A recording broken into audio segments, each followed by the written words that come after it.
St. Augustine is a towering figure in Western history, Western philosophy, theology. He's got to be the best Christian philosopher of all time. And I don't know, maybe top 3, top 5, just philosopher simplicator of all time. The dude is a legend. He helped us think through so many things in the history of Western thought. But one of his most unique inventions and additions to Western thought has gone almost completely overlooked. And that is the philosophical soliloquy. It is a way of gaining self-knowledge, knowing what you believe, why you believe it, exploring your own emotions and putting them under pressure, asking yourself, why do you feel this way? Is it rational to feel this way? It's actually a really good method for mental health. So in this video, I want to introduce you guys to St. Augustine's method of philosophical soliloquy. I'm going to break it down for us. I'm going to show you how you can just use a simple notebook or maybe a journal or diary you're already keeping in order to start sort of interrogating yourself through the method of philosophical soliloquy. So welcome to ParkNotes. I'm Parker Settecase. I'm a philosopher and theologian, and this is a channel where I help you study, think, and read more deeply. All the contents of this video have been written up in a Substack post on my Substack called Parker's Ponderings, and it's in a subsection called Notebook Philosophy. I've been working through all these ideas in preparation for my book, my forthcoming book, Journal Like a Philosopher. So it's going to be a paid post over on Substack, but if you prefer to see things written up over hearing it in the auditory method, then definitely find that link in the description and go read the post at length. But I will be pulling from that post here in this video. So I think I'm titling this video Journal Like St. Augustine. So first things first, let me make a distinction between journaling and keeping a diary. Again, I've made this distinction over on my Substack, so just go and follow my Substack. That would be great. But let me break it down for us really quickly here.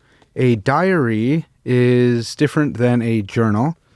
They are different methods of gaining self-knowledge, of thinking through aspects of your life. And so a journal is a place for ideas. This does not have to be time-bound or anything like that. It comes from a Latin word, diurnalis, and diary comes from the word diarium. Both of them probably come from another Latin word called dies or dies.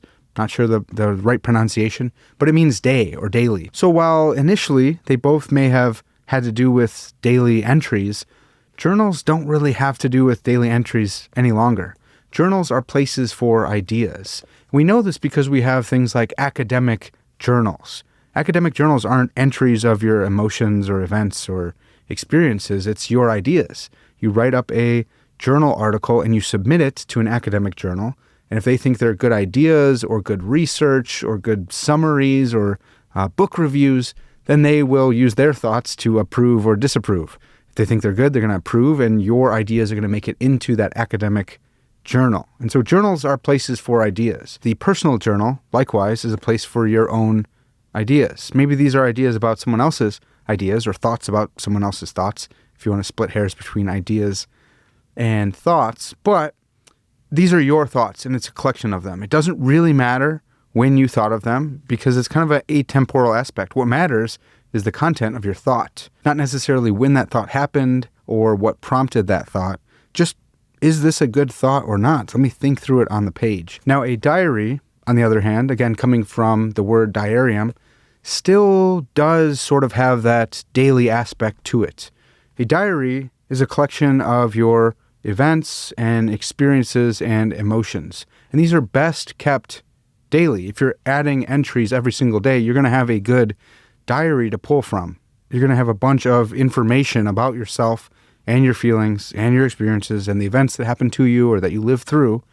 And you're going to be able to go back once a month, once every 6 months, once a year and reflect on all those. And reflect. You're going to be able to gain more self-knowledge about who you are, how you act, how you feel. That's going to be different, again, than a journal, which is a collection of your ideas. What do you think? Why do you think that? This is more, what do you feel? What are the events that caused you to feel that way? The two are really, really related because it's all coming from you and you are one being, and maybe we shouldn't bifurcate out or trifurcate out the aspects of our soul that much. But I think actually separating out the two habits or methods into two separate notebooks can be really beneficial when you're going back to retrieve things. Hey, I want to write an article about X, Y, and Z. I need to go back to my journal and see what my thoughts were about that thing. Hey, last week I felt angry all the time. Why was that? Why was I having such a bad week? Let me go back and look at my own personal reflections about the events and experiences and emotions I was having during that week. So the two things are actually distinct, and it may be helpful to keep them in their own discrete notebooks. Now, after laying out a distinction between a diary and a journal, I'm probably going to fuse those back together in the philosophical soliloquy, because it's kind of a mash of both a journal and a diary, both your thoughts and your emotions. But I think if we have to choose, it's more of a journal type experience because you're still thinking through your own thoughts. Now, if you don't want to make all these fine-grained distinctions, if you think I'm just splitting hairs, that's fine. You can keep these all in one spot, but you will benefit from learning more about St. Augustine's philosophical soliloquy. What matters most is your emotional health and your mental health. So if you keep those all in one notebook, cool. If you would like to compartmentalize those into different aspects and different spaces, I've found that to be really helpful. But again, do what works best for you, because I want to help you think through your thoughts and your feelings and emotions and become a more self-reflective, better, more virtuous person. So speaking of health and mental health, that reminds me of the sponsor of this video, ZocDoc. Now, just as we need to care for our minds and our mental health, so too we should be caring for our bodies and our physical health. And this means finding the right doctor for you. Some of us like to joke a little bit more than others. Some of us like a no-nonsense kind of bedside manner, and others want to be reassured and have someone kind and nice. Having the right doctor can change everything. Having the right doctor means you're probably going to go see them when you're feeling ill, but if you had the wrong doctor, and you're like, man, I must be on my deathbed if I'm going to go see that guy again. So finding the right doctor is really important, and that's why I like the sponsor for this video, ZocDoc. ZocDoc is a free website where you can easily search and compare high-quality in-network doctors so you can find the right doctor for you. Whether you're looking for someone in-network, nearby, or with specific appointment times, ZocDoc helps you quickly find the right doctor for your needs. No guesswork and no phone calls needed. Plus, with tons of verified patient reviews and detailed doctor profiles, you can get a real sense of the provider and their practice before you ever step into their office. The best part is you can see the doctor's actual appointment openings, so you can just go and book that yourself. You don't got to call anybody. That's fantastic. ZocDoc appointments happen fast, usually between 24 and 72 hours, and sometimes you can even score same-day appointments. And ZocDoc isn't just for one type of care. They have more than 100,000 providers across nearly every specialty, from mental health to dental health, eye care to skin care, and much more. It's your one-stop shop for all your healthcare needs, and it's completely free. So stop putting off those doctor's appointments and check out ZocDoc today. Use my link so they know that I sent you. You can find that in the description or in the pinned comment. Okay, so big thanks to ZocDoc for sponsoring this video. Now let's jump back in with St. Augustine's Soliloquies. So in the fall of 386 AD, St. Augustine took a vacation with some of his friends and family. He went to this place called Cassiacium. I've actually never said that out loud, but it's in northern Italy. And he went there to recover from an illness and to do some deep thinking. It was there that St. Augustine produced what's come to be known as the Cassiacium dialogues, which include Against the Academics, On the Happy Life, On Order, and also the Soliloquies. In the introduction to the Yale University Press edition of Soliloquies, translator, annotator, and commentator Michael Foley argues that Augustine's dialogues are closer to Cicero's than to Plato's. He says, with their cover letters and choice of setting and use of long concluding speeches, the Cassiacium dialogues bear an unmistakable resemblance to a Ciceronian as opposed to a Platonic dialogue. So St. Augustine is doing something like Plato, but it's a little bit closer to what Cicero was doing. And then here in the fourth of the dialogues, St. Augustine coins a new term, soliloquy. So St. Augustine takes the dialogical method of philosophical inquiry from folks like Plato and Cicero, and then he turns it in on himself. In the soliloquy, he's speaking to himself, but he personifies his own reason as a character to dialogue with in his soliloquy. So reason is one of the main players. It's reason says this, Augustine says this, reason says this, Augustine says this, and on and on. So he's taking his own thought process and personifying it into the form of reason. Now, this is such a big deal that Augustine had to coin a new term, a neologism. Soliloquia comes from the Latin solus, meaning alone, and loqui or loci, meaning speak. So it's to speak alone, to speak by yourself. And more accurately, it's to speak with yourself. Because again, St. Augustine is personifying his reason in order to have a conversation with himself. Now, Michael Foley says perhaps he was doing this because he had felt embarrassed about the topics that he was talking about. But he was talking about God and the soul. He shouldn't be too embarrassed, but perhaps he was doing this to get his thoughts in order to then go out and discuss these more with his friends, like he was in the 3 dialogues that came prior to the Soliloquies. So that actually can be instructive to us. Why would I go about writing a soliloquy and talking to myself? Well, you already do this all the time. You do this when you drive. You think about a conversation that you were having with your friend and you think, I wish I would have said this instead. Or maybe you're taking a shower. It always happens to me. These are like intense shower debates and shower thoughts. Man, if I'm thinking this way, then what about this? What about that? If they say this, I'm going to say that. You're talking with yourself already. Doesn't mean you're nuts. Doesn't mean you're crazy.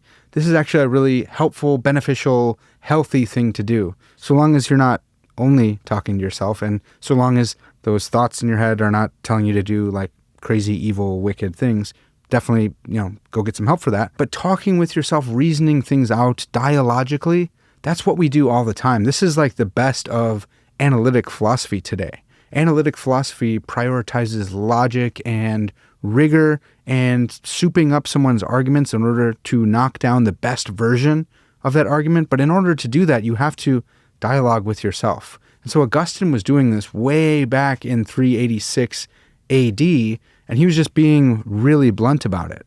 I'm going to so personify my thoughts that I'm going to call it reason. I'm going to get an objective look at my subjective thoughts. Now, how can I call this objective if it's so subjective? Well, because in personifying your own thoughts as reason, you're saying, what would reason say to me? If reason were a, special being that came down to talk with me, what would reason say about my motives here? What would reason say about this? Wouldn't reason be a little bit more objective than I am? And so this is a way to sort of step outside your subjectivity in order to think more clearly about who you are and what you believe. So if you want to get a better grasp on what this looks like, again, go and read my Substack piece on this, or better yet, just pick up your own copy of the Soliloquies. Here's a New City Press. These are super cheap.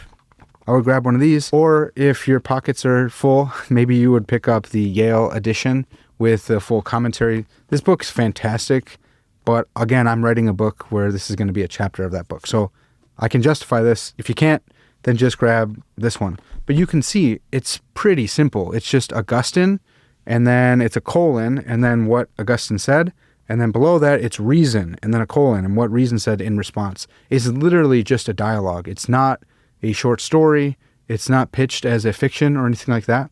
It's just Augustine, reason, Augustine, reason. So this is really simple for us to do. You just get a notebook and you start doing that yourself. Come up with the title of whatever your soliloquy is going to be about, and you block that off, and then you just let it rip. Here's what I'm thinking. Here's what I'm feeling. So for example, I did this the other day. I was pretty upset with my friend and his wife. I don't want to get into all the details about it. It's pretty personal. But I was feeling a certain way about them, and I knew that I was more upset than I should be. But why was I so upset? So I started writing that down. Here's what I think. Here's why I'm upset at them. I think they should have probably consulted me and my wife before they did this certain thing they did, because we have background experience with this, because we're friends, because they knew that we had background experience. Why am I so hurt by this? Why am I so upset? I don't even like admitting that I'm hurt. So it was kind of hard to write that down, but I wrote that down, and then I had reason respond. Well, perhaps they're talking to other people who have just as good experience. Perhaps they forgot. Perhaps they're not trying to intentionally slight you. Isn't that possible? Isn't that probable, knowing that these are your good friends, that they wouldn't intentionally try to slight you? What kind of people would they have to be in order to do that? And does your knowledge of them justify thinking that they are those kind of people. Well, no, it doesn't, I guess, but still, they ought to treat us this way and blah, blah, blah. So that's me responding, and then reason again is going to answer. And it was so helpful to think this through. This was a soliloquy I did the other day in my journal. Super helpful for getting through my initial thoughts and my own initial emotions that were all twisted up and tied up. So it's like having a conversation with someone, but it's my own thought. It's all me reasoning with myself, but putting it in this format of reason responding to myself, it actually helps me get a more objective view on the situation, because I have to come up with what would a perfect reasoner say to me? Someone with more knowledge, someone without all the personal animus that I am experiencing. What would that thing say in response to me? It's actually really helpful to put yourself in someone else's shoes, even if it's this fake spiritual being named reason. So I eventually had to go and talk with my friend. You can't just write soliloquies and fix your whole life. But I knew why I was upset. I knew that there were things I was upset about that were wrong. I knew where to pinpoint exactly what I was feeling and the disagreement between me and my friend. And so I was able to make a lot more progress with myself in my journal, creating a soliloquy, than I would have if I just confronted him when I'm all hot-headed and feeling crazy. And in addition, I had it all written down. So some of you may be nervous about writing your stuff down because you think someone's going to read it. Again, protect your stuff. It's probably safer in a notebook than writing it on your computer where the tech bros are going to read that. So, do what you will with that. I prefer notebooks, but keep them safe. Writing it down, however, made it easier to go back and reflect on that before I went and hung out with my buddy. So this was helpful. I had it down. Oh, wait, I already made some progress on this. Let me go back and read my soliloquy in order to see where I ended this, in order to see where do I want to start with my friend. This is more beneficial than just having my shower thoughts when I'm debating with myself in my head and I feel like I got somewhere, but then it dissipates and I forget. Where did I go with that? I think I made a really good point in the shower. Why didn't I write that down? Dang it. I don't have that thought anymore. It's gone. Sometimes you do, but my memory is kind of crazy. As soon as I'm done with the shower and I walk through a door frame, it's going to reset and I'm going to lose it. So writing it down is so helpful for me. So what I want to recommend is something super easy. Just get yourself a notebook, or if you already have a diary or a journal, then start a new entry right there in that one, if you're cool with that, and call it a soliloquy. Write soliloquy, and then write whatever your soliloquy is about. Maybe you're upset with your friend. Maybe you're trying to think through your reasons for God's existence. You could do big worldview things. You could do small emotional things. Why do I feel this way? I've said this on past videos. Why do I like villains so much? Is there actually something wrong with me? There still may be, but I think I've gotten to some cognitive rest on that because of the soliloquies that I've written. I think it's probably that I am really drawn to competence, and the kind of villains I like are the ones who are uber competent and then who get taken down by really competent heroes like Sherlock Holmes and Moriarty. So anyways, they've been helpful for me. I think they will be helpful for you. Just get yourself a notebook, write soliloquy, write the title of the soliloquy, and then start it.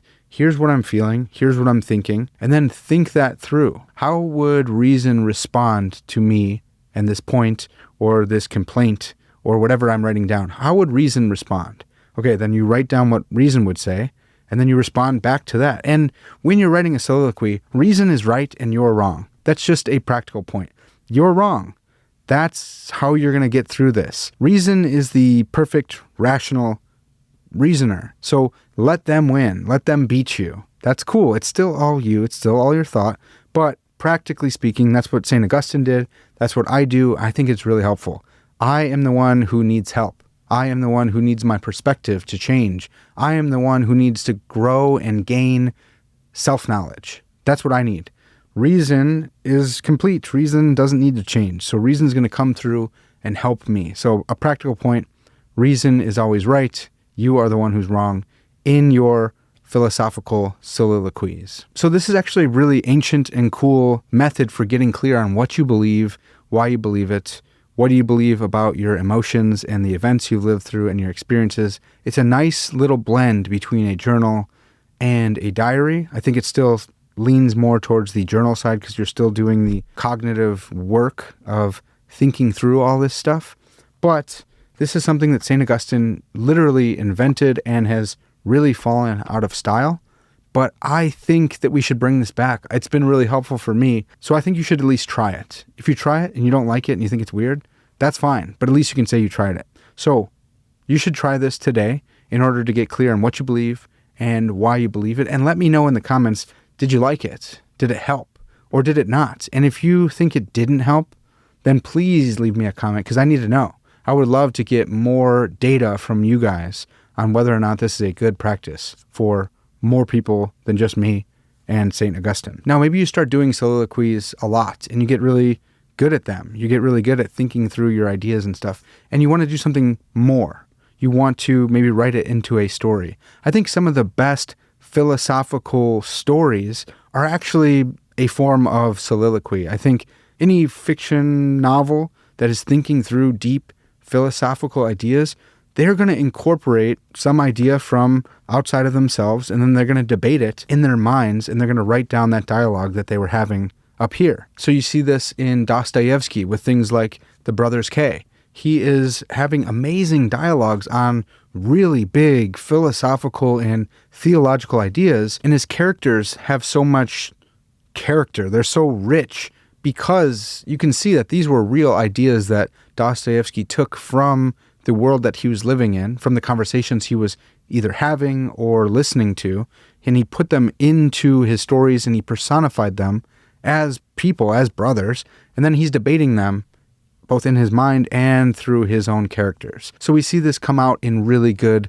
philosophical dialogue, whether it's a specific, explicit dialogue, or whether it's a philosophical science fiction novel like one of Philip K. Dick's, or like Dune, or like Ursula K. Le Guin. They're doing the philosophical soliloquy thing, but then they're just writing it into their story and dressing it up with characters. So maybe you want to start dressing up your own philosophical soliloquy a little bit more. Someone that I would point you to would be Boethius and his Consolation of Philosophy. These are just different editions. We actually just read through this book on my Substack. We read through the Penguin Classics edition, but I also really like the Oxford World Classics, and then I really like the Loeb Classical Library edition because it has the Latin as well. This came in handy when these two were disagreeing with each other, and I was trying to figure out what Boethius meant by this word or that word. Whatever the case, Boethius is perfecting the philosophical soliloquy. Instead of personifying his own reason as a thing called reason with a big R, he personifies his reason as Lady Philosophy. Now, Lady Philosophy, we don't really know totally what she is, but she's the personification of philosophy. She's something like a spiritual being, and she's coming to visit Boethius while he's in jail. And he's literally in jail while he's writing this book. He was a political prisoner. There's a whole backstory to it. Again, check out my Substack. I keep saying check out my Substack, but you should. Go read my Substack. All of the companion essays that I write for our read-alongs, those are free, so you can go find those. You don't have to pay or anything like that. But what Boethius is doing is dressing up his philosophical soliloquy. He has questions. Hey, if God's in control, then why am I on trial and why am I facing the death penalty if I didn't do anything wrong? Why am I a political prisoner? And he's thinking through Stoicism because he's one of the last of the Roman philosophers, and all the other Roman philosophers are Stoics. He's a Christian philosopher, Neoplatonist, Aristotelian. What's up with the Stoics? They say that fate is in control. Is that true? What do I believe about that? And so he's got these soliloquies that are going on where he's thinking through his philosophy. He's also thinking through his own life circumstances. He's thinking through the nature of happiness and the good. And he's doing that in something more like a novel. I don't know if it's fully a novel or what. It's been called a divine dialogue because he has this divine presence, which is Lady Philosophy. But it's a philosophical soliloquy, just with more story to fill it out. So I genuinely think that what Augustine started by coining the word soliloquia, I think what he started, Boethius definitely improved on. And so if you want to add to your soliloquy, so it doesn't just read like a transcript of a podcast conversation or something like that, if you want to add to that and make it more of a story form, you should do that too, because Boethius did that and he called his project the Consolation of Philosophy. He was able to console himself because he was writing out this philosophical soliloquy, or actually a series of them, into a book form and console himself. Hey, here's what I genuinely believe, and Lady Philosophy is going to come and help me think through this stuff. I'm having emotional turmoil. I'm having philosophical turmoil. I need help. What would philosophy, if she were a woman, what would she say to me if she were here with me right now in my prison cell? Well, I'm going to use my imagination. I'm going to use my reason. I'm going to put words in her mouth and help me out. I'm going to console myself with this philosophical soliloquy. So there are two different ways that you can do it. You can follow St. Augustine, or you can follow Boethius. I think you should probably try both, but if you're only going to try one, do the simpler way of St. Augustine. Again, I think you should probably read these books. Read Augustine's soliloquy, read Boethius's The Consolation of Philosophy. I recommend either the Penguin Classics or the Oxford World Classics. Either one are good, but in those books you can see an example of how you can go about writing your own philosophical soliloquies in order to interrogate your own beliefs, your emotions, in order to think about the events of your life, in order to log your experiences and then use reason in order to think through them, and then just figure out what you believe and why you believe it. So I think this is one of the best journaling habits, and it's one of the least known journaling habits, which is really unfortunate. So if you guys like this, then leave me a comment, leave me a like, send this to your friends, and then please go and try it and leave me comments about it. Come back and let me know. This was kind of hard, or ask your questions in the comments. I will answer your questions, and some other folks love answering questions as well. We got a cool community in the comment section. So that's going to do it for now. That's the philosophical soliloquy. That is one of the most helpful ways to keep a journal / incorporate some things from a diary. I think you should do it in order to help yourself know yourself better, in order to console yourself, and in order to get clear on what you believe and why you feel the way you do.